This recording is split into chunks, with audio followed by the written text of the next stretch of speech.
yes, this will be recorded. And we'll get going. So yeah, we have a great talk today. Thank you for joining us.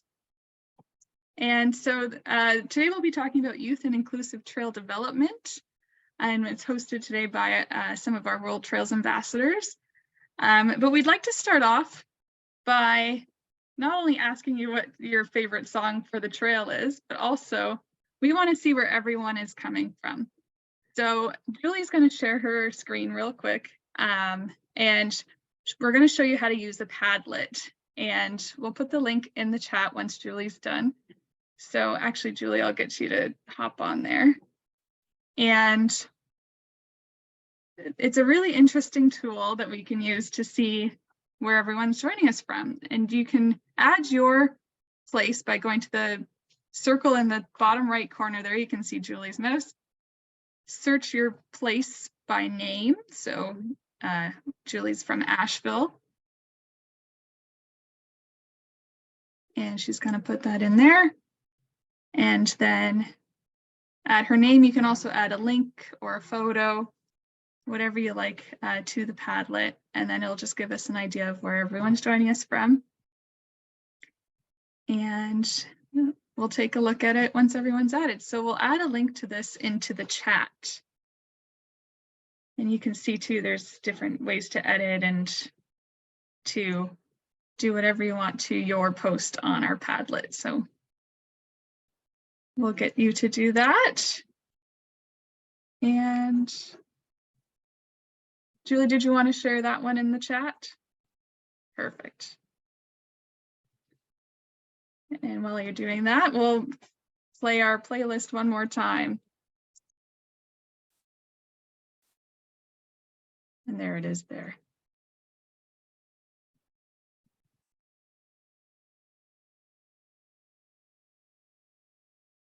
I'm really excited to see where everyone's joining us from.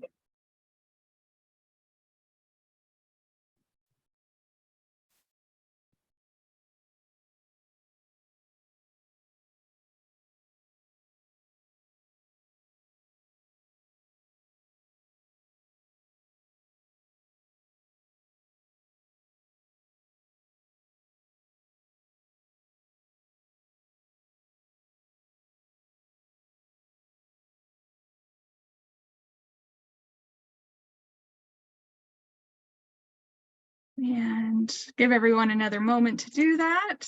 And here, I suppose I should have mine as well.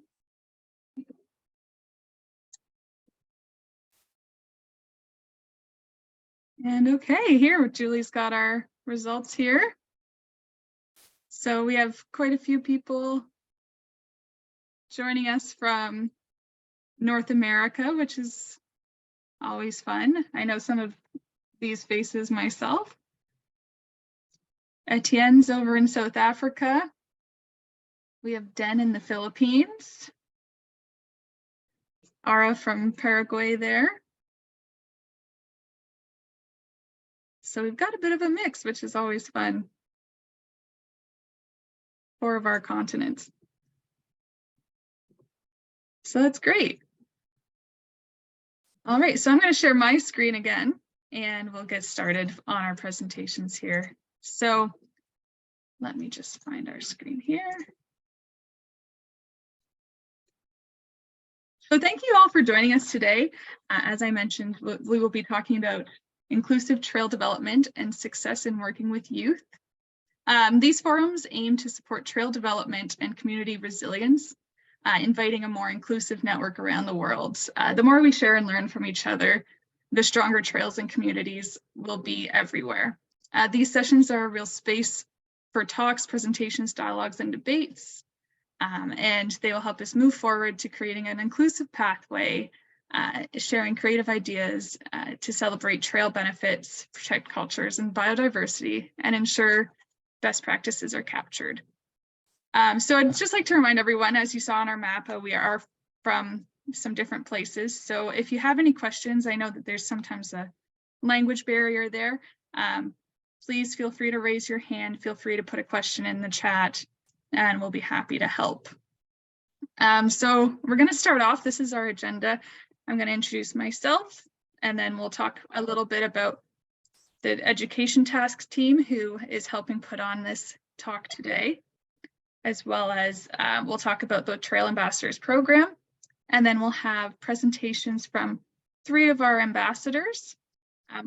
We'll have time for questions after each, and then we'll have breakout rooms at the end, and we'll have a little final thoughts and wrap up.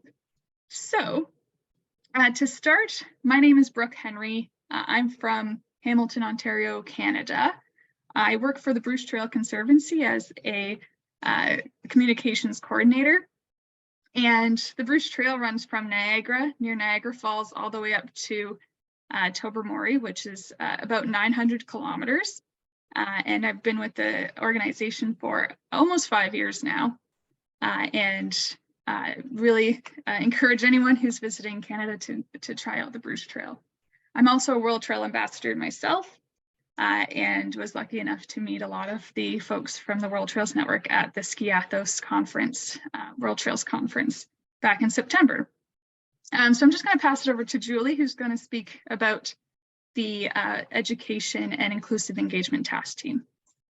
Thank you, Brooke. Hi, everybody. I'm Julie Judkins, and as you saw on the Padlet, I'm dialing in from Asheville, North Carolina in the States. And these trail talks are hosted by our World Trails ambassadors, but they are co-hosted by the different task teams. And this is the Education and Inclusive Engagement Task Team.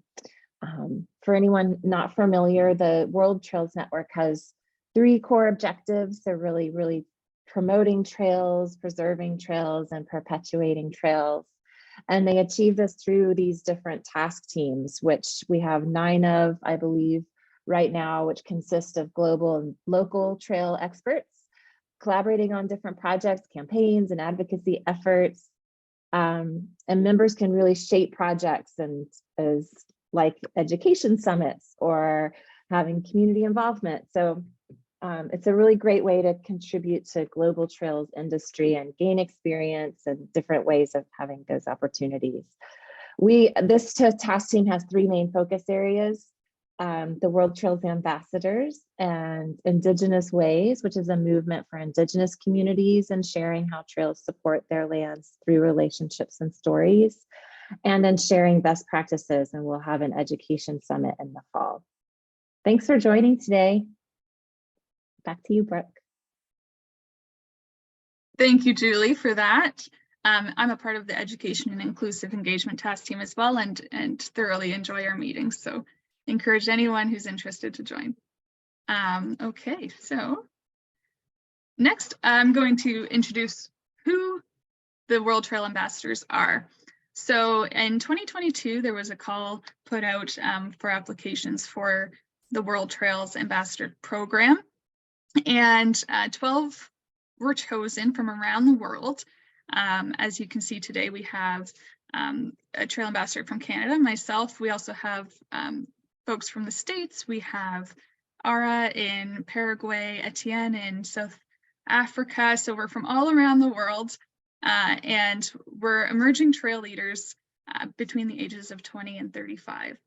A majority of us were able to meet in Greece, and there we had some really amazing meetings and talks about what we want this program to look like.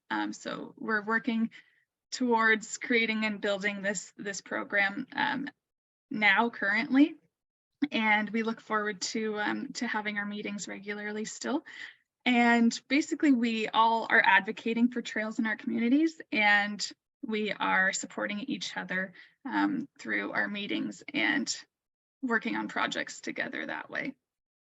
So without further ado, I'm going to introduce the first presenter. So Ara is our first presenter today, and Ara Silly, as she's also known as, is passionate about nature. As an environmental engineer, she worked in the area of communications for several years until she went to Mexico to study management and conservation of natural resources and discovered her love for environmental interpretation. She is currently the coordinator of volunteers for the Paraguayan Organization for Conservation and Sustainable Development. She developed designs of trails in some protected areas, trying to bring nature to everyone. So I'll let Ara take it away. Thank you so much, Brooke. Hi, everyone. I'm so happy to be here with us.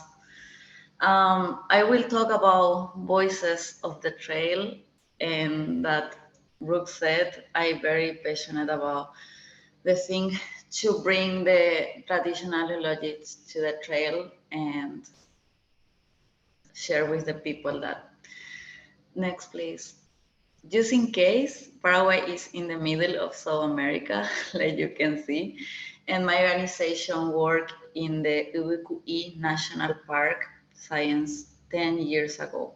Ubucuy is a name in Guarani. Next, please. In the beginning, we just work with environmental education and waste management in a volunteer program, but through the years, we start to work in other areas like Park Rangers training, biodiversity monitoring, and trails, and that I will talk today. Next, please. So we start to work on trails because for this science 4 years ago, when I returned to Mexico, I need to do a project. And I don't know why, but I decided to work with Guarani Trail. This trail, the problem was that it didn't have any signal, and the people just walk through the trail for the waterfall in the end with loud music, talking so loud, and they don't know where they are, and they don't know the importance about the forest. So we work with so many volunteers, and we made the signals, we bring the history to the trails, who is the legacy of the Guaraníes. So every stop that we have today in the trail is about an species that the Guarani people teach us how to use. And in some ways, we still use this species every day in our day. So the second thing that we did is the interpretative guide. This interpretative guide is available for visitors or tourists, and they can walk through a trail and read about what is the stop. Next, please. So the Park Ranger chief loved the idea to have an interpretative trail because the tourists sometimes have so many questions, and also they don't understand why the park rangers protect a forest. So we give voice to these trails. We have 5 trails or in this national park, and it's very short. I know you have a very long trails, guys, but those trails you have 2 or I don't know, maybe 2 kilometers. And every of them have different histories now. For example, one of them is how the people used to the forest before the big war for us, and other one during how they used during the big war. The other talk about the meaning of the skies for the Guaraníes and how they connect the sky with the nature, and the other one about one of the Guarani myths or in our mythology. And it's supposed that if you have good energy, this myth can show you the secrets of the forest. So the tourists can know everything of these histories thanks of the interpretative design that we made with the park rangers and volunteers. Next, please. This work is during like 4 years, but then the pandemic started, and we really want to still connect the people with the nature. So the thing that we did is, it was like, why we don't do a podcast? So that is the reason, because we start to develop the first audio guides for Paraguay. The name is Ka'awiñe'e, that means the voice of the forest, and it was a very big work because some volunteers gave the voice, other the illustration, other the music, other the text. So it was a big work. We still are working of the trails that we still don't have in the app, but we are working on that. Next, please. And the last one, we have a problem. I know for you, for you it's not a problem not have internet, but for the tourists and visitor is. So we start to use Avenza maps for digitalize our trails, and we are now in the last part for put available for everyone. And the thing is that we can walk through the trail and we can be in the stop, in the point that is the stop, and we can see in the app the text about the species and also the pictures. So that is the reason, because we start to work and we will prove how it works. We don't know yet, but it's so useful for us and for the park rangers right now. And next, please. And when we start, we are like just two crazy people who want to design the in uninterpretative trails, but then turn on very big collaborative work. We have volunteers that they are good, like doing illustrations, signals, music, park rangers, artists, and we have a space for everyone in our conservation project. Next, please. And I want to show some pics. When we start 4 years ago, that is the kind of signals that they have. Not much information, and almost they don't know where they are. It's just the name of the trail, and in some parts they don't know where they need to go. So the next, please. We start to work in the signals, and we have better signals now. And also we use this place when we made the signals for teach the woman how to work doing signals, right? Because here is we have the thought, or when we still think that the field work is used for men, and we try to change that with our volunteer program. Okay, the last thing that I want to say is, with all this work, giving voice to all the trails, is that for me the trails is the bridge between people and science. I really love the thing that we can bring to the trails, the science, in a simple way, bring to the trail the traditional knowledge, and make the trail a better conservation tool, and that can be means to more money for local guides, because the people start to walk on these trails for to know the history, or for to know how the forest needs to say to them. So thank you so much. I really enjoyed to be here. Thank you, Ara. And so now we have just a couple minutes for a question or two. If anyone has one, you can raise your hand, or you can use the chat function as well.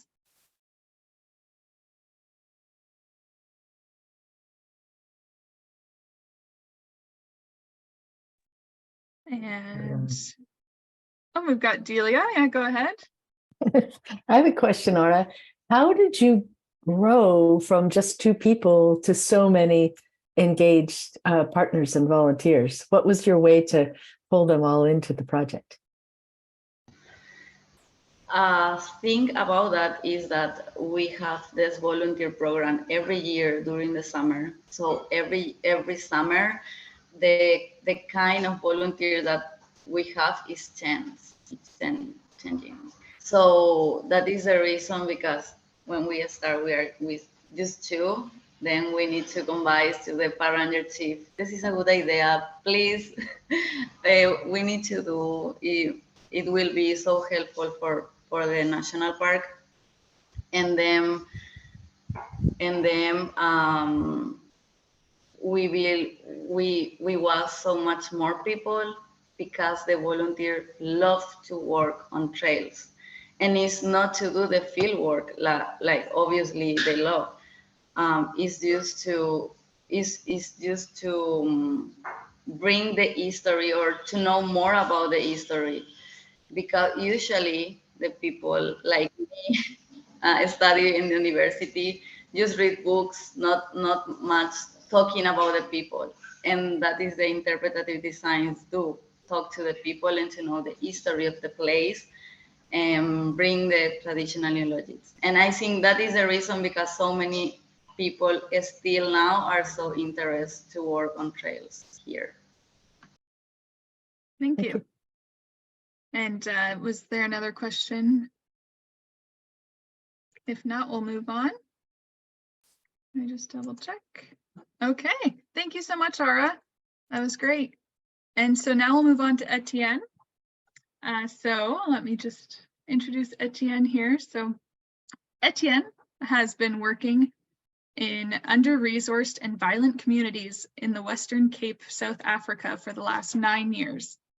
He has worked for various NGOs focusing on project development and management, community and stakeholder engagement, environmental education, and training. In 2020, Etienne founded EnviroLove and co-founded Ida's Valley Community Trails. Etienne's NGOs aim to advocate environmental stewardship and community ownership of natural resources and natural spaces in marginalized communities and support the sustainable management thereof to provide environmental, economic, and social benefits for communities. Etienne has been awarded Top 50 Young Global Changers 2022 by the World Policy Forum, the World Economic Forum Uplink Top Innovator, BIE Cosmos Prize, Expo 2020 Dubai, Top 10 finalist, and South Africa National Youth Development Agency Trailblazer. And he's also a World Trails Ambassador. So Etienne, over to you. Hi, good morning and good afternoon and good evening, wherever you are in the world.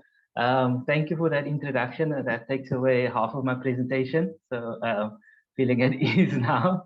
But yeah, as for the introduction, I'm Etienne Vasson, and it's now 10 years that I've been working within the trail development and yeah, various trail initiatives since I graduated from university. And for me, it was all about being outdoors and just enjoying nature and giving people experiences that I had. I had my first hike when I was official hike in a nature reserve when I was about 12 years old, my first overnight hike when I was 14, and this all happened through a really engaging Sunday school teacher that I had, and that was my exposure to the outdoors. So you can go to the next slide.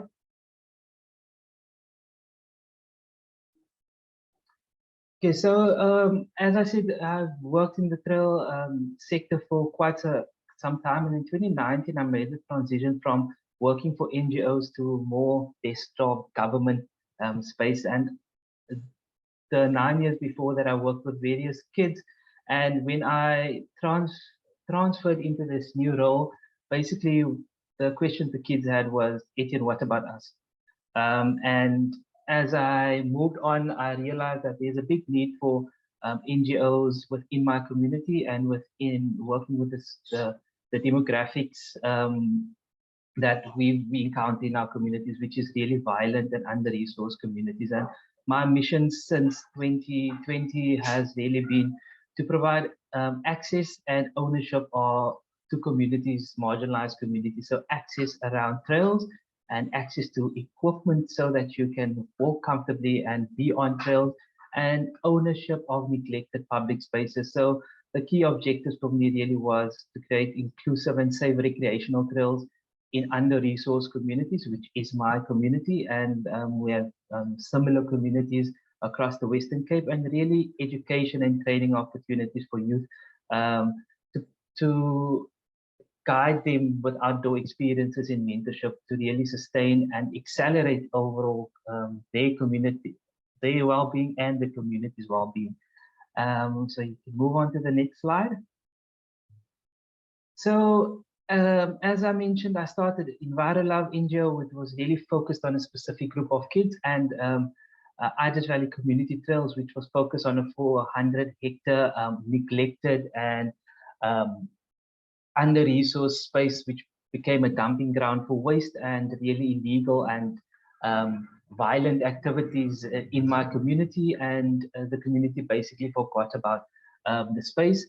And since 2020 June, when we started this, is basically some of the impact that we've achieved, and it was all about just reclaiming our space and getting people to walk and be part of the environment. So employment opportunities were created for trail rangers who maintain the trails and clean up the trails.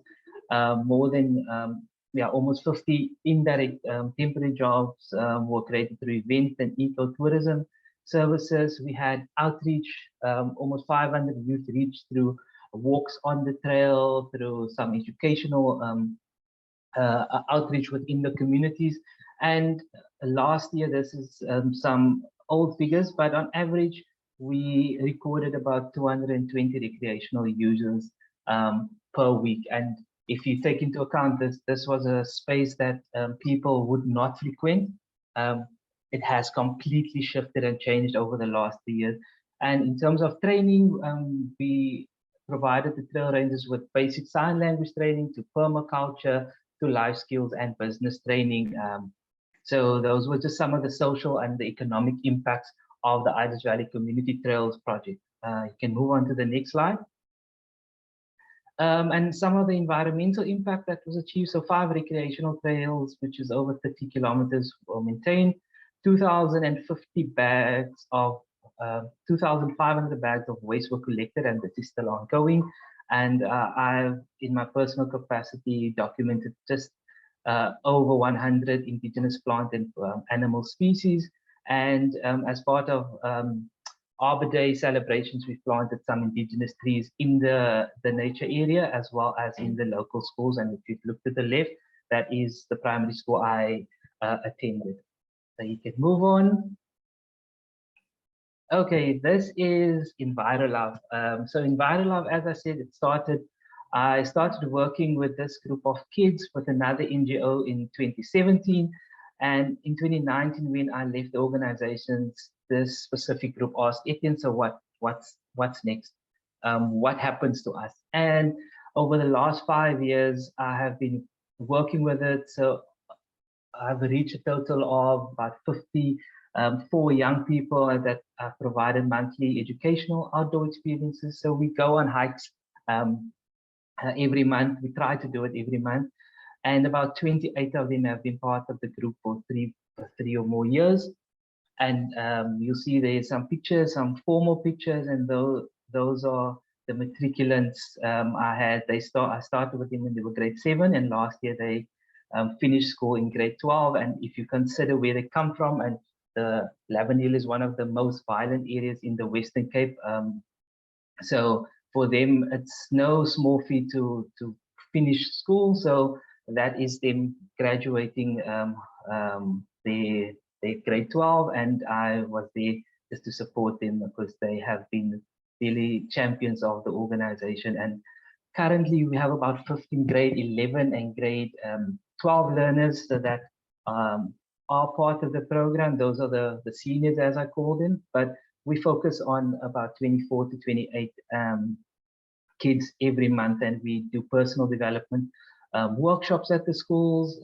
We do hikes, we do excursions, anything just to get them out of their community and teach them how to be more resilient within their communities, and using the outdoors as that intermediary space.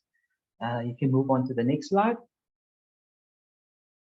So this was mentioned before, and I think it's important that the rewards and recognition that I've received has helped a lot, and it's given me exposure to platforms like these. But I think it means nothing if the work cannot continue. With the EnviroLove specific group, we went to monthly hikes to every 3 months just due to funding and the lack of funding. So the rewards and recognition really don't mean anything if we cannot continue doing the work that we do in the communities that need it the most. So this is my call to action to everyone who's listening and your support networks. We can go on to the next slide. So how can you support me in doing what I do? We have various options that I'm just sharing here. There's a Give and Gain page where people can donate to the organization, and this will go directly into the transport and the lunches for the kids on the hikes. On the right-hand side, we've recently started Hike Cape Town with a specific group. So if you're on Airbnb and you come to South Africa and you want to have a really engaging experience with a group of really motivated young people from Lavender Hill, you can book an experience and just join our hikes. Basically, you are tagging along, but the money goes directly into the organization and make sure that people and the young people get out every month. And then at the bottom, there's just a bank account. We are registered NGO within South Africa on various national and provincial platforms. So we cannot do this work without your support. The youth has been really motivated and engaged over the last 5 years, and I've seen them grow over this period, and we would love to continue the work that we do, but the reality is that funding is always an issue, and these are the communities that need our support the most. So thank you for your time and attention, and I hope there are some questions for me.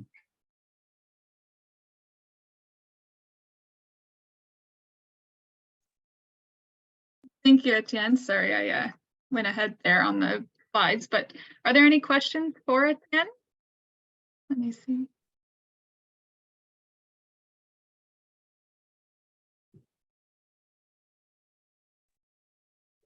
If not, we can move on. You can also.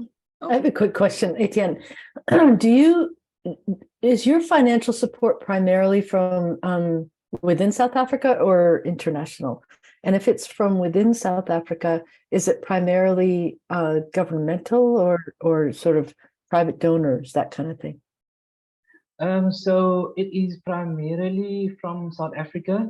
So with the Irish Valley Community Trails, those are the initial startup funding that we received was from bigger companies and organizations that we've applied for funding for. With EnviroLove, that was the main funding received, I think when it was in year 3, was also environmental NGOs that basically supported us for a period of time. However, we are at the stage in both organizations where we depend a lot on donations. So it's you're kind of transitioning from a startup to something that is bit more stable and more recognized, but you're also in the middle where it's not a startup anymore and it's not an established organization that people would support. So at the moment, it's year 3 for both organizations. So we're quite in limbo in terms of funding, but mostly at this stage, it is just people donating, and it's locally at the moment. Yeah, I can imagine it's such an appealing story that people, I can imagine it tugs at the heartstrings that you would get a lot of donations. Thank you. Thank you.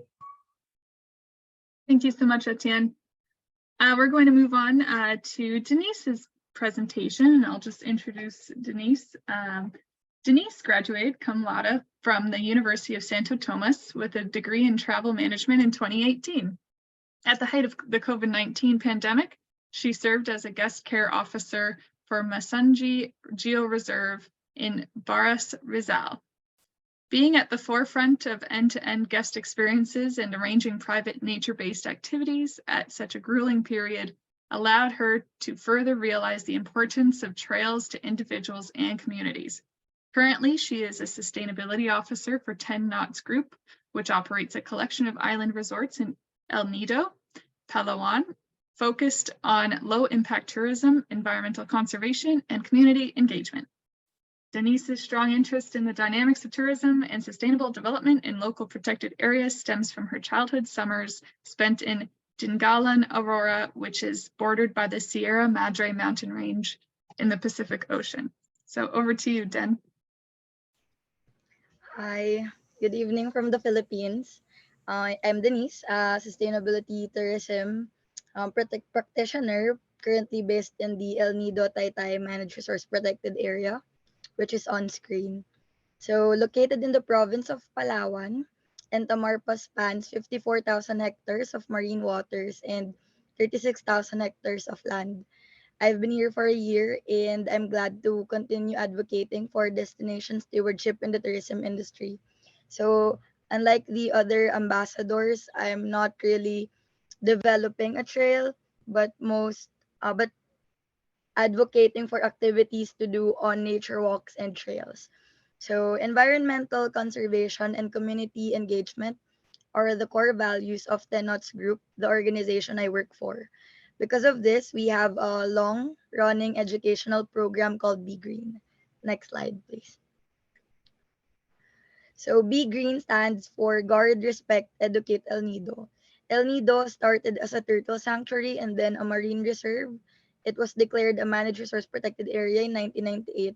And the organization I'm working for is the pioneer tourism establishment and chain of resorts there. So to highlight the importance of taking care of the environment where our resorts operate in, we have this program. And all staff are required to undergo these trainings. So the first one is called biodiversity conservation. And um, aside from these trainings, we also conduct a series of nature interpretation trainings focused on the native and endemic flora and fauna of El Nido. And this is done annually. So if you'll move to the next slide, there's a photo of me with a guide and then a guest. This was taken last International Day of Forests, where we invited guests to try bird watching, an activity they don't usually do when they visit El Nido. So we do the nature interpretation trainings so that 10 knots employees, including myself, may better understand and appreciate the biodiversity surrounding us. However, as I've mentioned, based on my encounters, most tourists associate El Nido with its abundant marine life and ecosystems.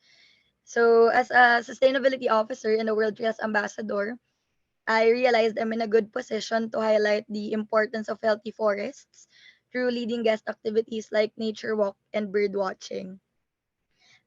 The reason why I'm so passionate about this, aside from I generally just like birding, is because the Philippines has over 600 recorded species of birds and ranks fourth in endemism globally.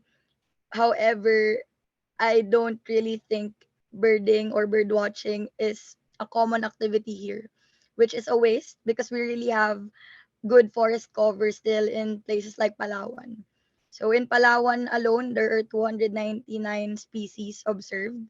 Well, at least according to eBird, leading citizen science app. So my genuine interest in these marvelous creatures and community building gave me an idea to start a birding club, and so I did. So, Brooke, next slides. The photos here are next slide. The photos seen here are mostly my interactions with guests from El Nido Resorts. But then I realized I wanted to bring that access to nature walks and bird watching, guided bird watching activities to the local community. That's why I started a birding club. Next slide, please. Next slide. Yeah. So these are some of the endemic species in Palawan that I've seen in the past year and are not I believe they deserve more attention, specifically the Palawan hornbill and the red-headed flameback because their population is decreasing due to illegal logging and deforestation in general. Next slide, please. So again, I wanted to merge my background in tourism, and also my background in community engagement in creating a birding club, which I now call El Nido Birders. So El Nido actually is an important bird area as declared by BirdLife International, and I thought it's only fitting that we have an accessible um, club for the locals who want to try the activity. There was no other better time to launch it than on Global Big Day last May 13, 2023. Next slide, please. Next slide. Yeah. Our stroll took place at Leo Tourism Estate, and participants included 7 students, 4 teachers, and 1 local birding guide. For 2 hours and a half, we were able to identify and observe 20 species, which I think is already a lot considering that the people we were with are mostly first-time birders. They expressed enthusiasm in having a new nature-based activity, and most of them signed up to become members. So you will be scheduling monthly guided birding with Clifford, the one there who's on the right side, the one wearing blue.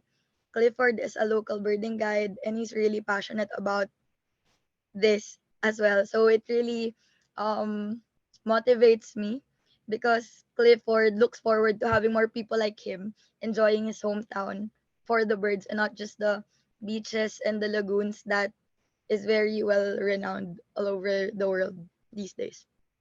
So personally, birding changed my disposition and connection with the environment, and I want to share this with more people and achieve the following goals for the club. So first, we want these students to hone appreciation for birds and instill a better understanding of their relationships with various ecosystems.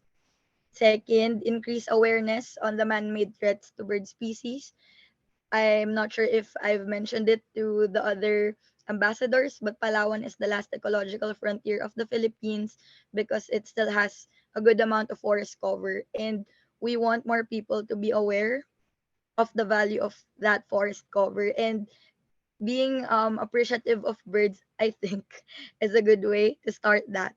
Then third is encourage capacity building for educators who can nurture the students' interests and skills in nature interpretation. So aside from the usual physical education classes or art classes, my ambitious goal is to have birding as an activity in the schools regardless if they're a member of the club or not. Then fourth is to further integrate art forms in the study of the natural sciences by facilitating learning sessions on bird photography and illustration.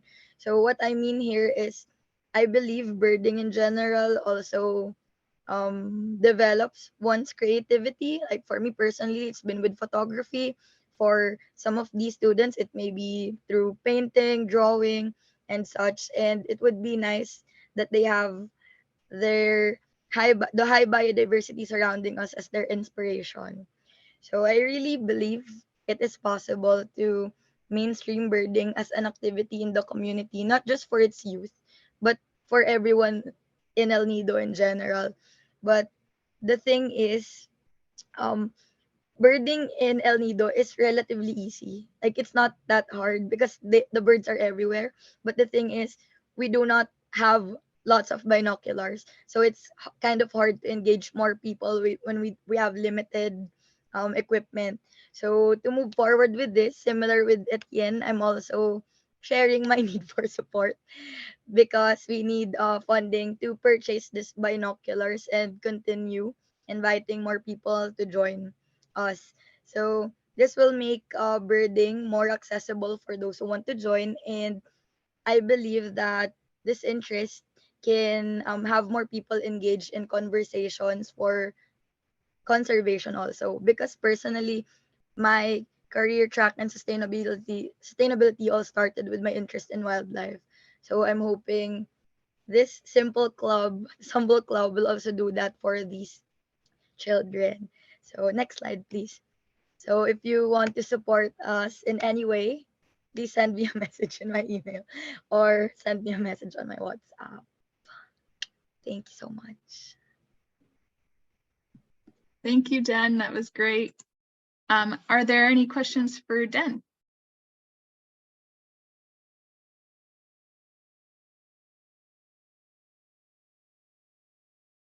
I have a quick question. So this actually might apply to all of the ambassadors.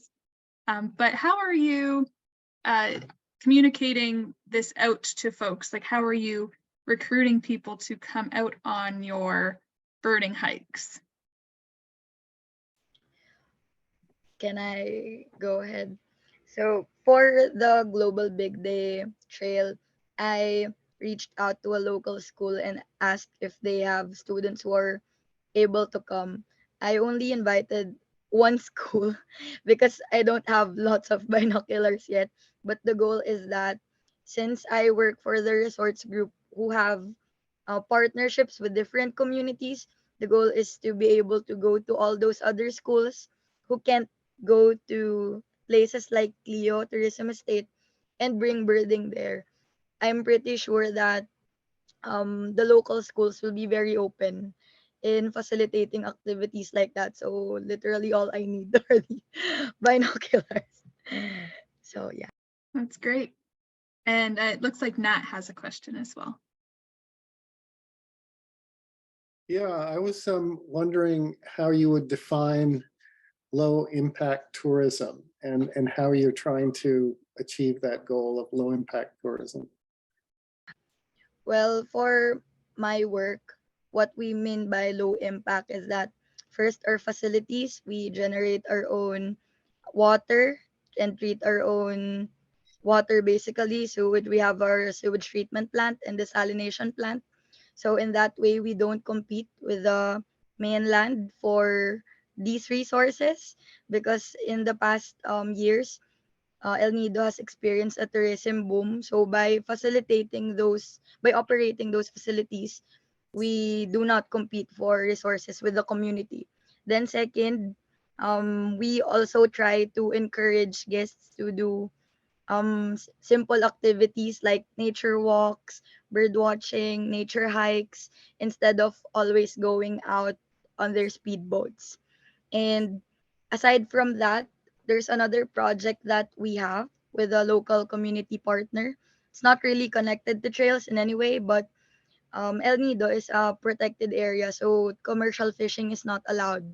But since we want the tourists to experience fishing, what we did is we partnered up with the local fishing association, wherein they come in and they teach the tourists how to do traditional fishing, hook and line, so that the guests are able to experience an authentic activity that's not taking a lot of fish in the water, and at the same time we're helping the partner also because they will earn more for a very brief period of time with the tourists compared to if they will fish out in the ocean. So that's my idea of low impact tourism. I'm a tourism major. I'm very well aware that tourism has lots of negative impacts also. But by doing activities like this, for example, for myself, I've been really pushing guests to do bird watching because once they're aware that the biodiversity is out there, they don't really need to use bird calls or attract the birds in um like all those things some birders do to attract the birds. By instilling that to people, I think they will be more mindful even when they leave El Nido and go to other destinations, that they can still enjoy what's out there without really doing so much. I don't know if I made Thank you. No, Yeah, that's great. Okay, so we have actually run out of time to do breakout groups, but I was thinking we could still discuss just briefly for the next couple minutes as a larger group. Any other thoughts about this topic? So for example, what are practices to consider for inclusive trail development? We've heard a few examples today. Does anyone else have any examples from their communities of practices of bringing in more people, bringing in a diverse group of people to get excited about trails and to become involved in the trails? So again, if you want to raise your hand or if you want to participate in the chat, feel free.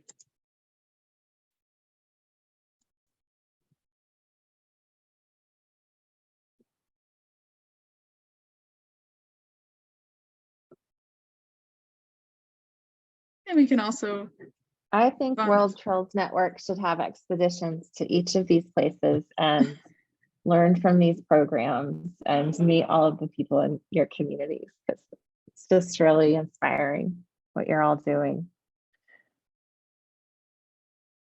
it's very true. Oh, Etienne, actually we have a couple of raised hands here. So Etienne, do you want to go, and then Nat? Okay, I hope you guys can hear me. Sorry, I have a 2-year-old here behind me. But I think my question with regards to inclusive trails, and this ties into what Ara is doing, is how do you bring the voices of the trail or the voices of the indigenous communities into these spaces and document it when they, I mean, if you just look at South Africa, there's a lot of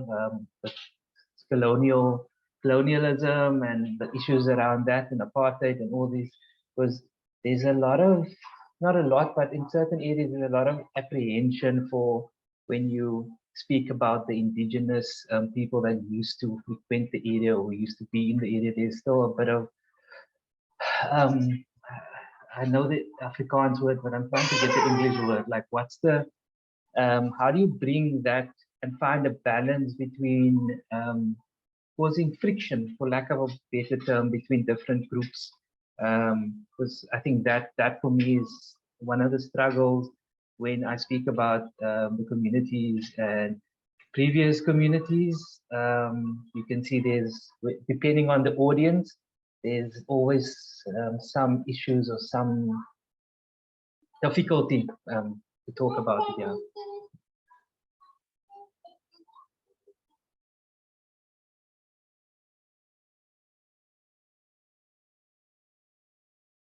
Did you have any? Anyone who has if anyone has ways for me to basically navigate that type of, because I don't know what it's like in Paraguay, but I think it's about bringing the history of the trail and the people of that was in that area, bringing their voices to the trails, and I'm trying to do the same in some of the guiding stuff that I do, but there's a lot of discussion and like sensitivity around certain things that you might bring. I think this is like, you just kind of hit the hammer down on the head of the nail. That's the crux of the challenge that we as trail managers have, and bringing folks and having this experience within a community, while making sure that we're honoring and being as inclusive and supporting and respecting the culture and the place as possible. And so I'm really hopeful that this Indigenous Ways initiative and group with the World Trails Network can start to unpack some of these questions and really bring that to the forefront of our trail management methodologies and construction and maintenance, and how co-stewardship can be done. But I think we do have a lot of work to do on it, and it's a really big challenge. But the fact that you're asking the question is like, bravo. Yes, and also it's not a work that we can do in a quick way. Like, if we want to work with the indigenous people in our trails, first we need to have the confidence. They need to trust in us. And for us, our experience here, we need to speak the same language that they speak.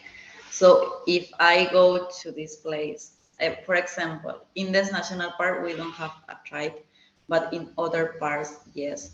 And if I go to this space and in this place and I talk in Spanish, they don't want to say me nothing because I need to say at least hi in Guarani, the native language. So for us, that is the first step. And when we think about the interpretative of trails, we need to think in our visitors. That is the way that we can figure out how to bring the native people in our trails. Because if we have a trail for estudiantes, as people from university, is not the same that if we have an interpretative for normal people like my grandma. So it's so challenging, but we need to be so patient, yes, patient with that, because they have so much rich knowledge, and but first they need to trust in us for teach how they feel the nature, because they feel the nature in different way that we did it. But it's not easy. That's the way, but it's worth it. That's great. Thank you so much. We are at time. We did have a survey that we can send out in the chat if people could complete it. Julie, I think you had the link to that one. Yeah, it's in the chat. I just popped it in the chat. Beautiful. And that's Please just fill it out. It just takes it's a couple of questions or maybe 3 or 4, but it doesn't take very long. Under a minute, and we just want to hear your thoughts about these trail talks and your ideas for more of them. We do hope to have another trail talk session that'll be at the beginning of the fall, and then we'll have one in the winter. And I also added the link for joining a task team. If you want to get more involved with the World Trails Network, we'd love to have you join a task team. okay. So that is all for today. Thank you so much to everyone for joining us. It was really insightful. Thank you to the presenters, and thank you to Julie and the Education Task Team for your support as well. So yeah, thank you again. And don't For forget anyone to who fill out. has 1 more minute while you're filling out the form, I have a poem to read about our amazing ambassadors and how great you are. Okay, thank you to technology that helped put this together. In Trails realm where footsteps fade, ambassadors emerge unafraid, guiding us toward a future true with passion, purpose, and trails value. Embracing corridors of need, they find opportunities where healing seeds.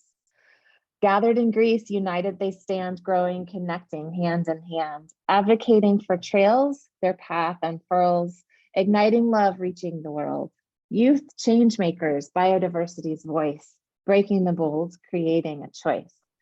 World Trails Network, global embrace, enthusiasts and professionals, grace interlace. And collaboration's might, a shining light, improving trails for all day and night.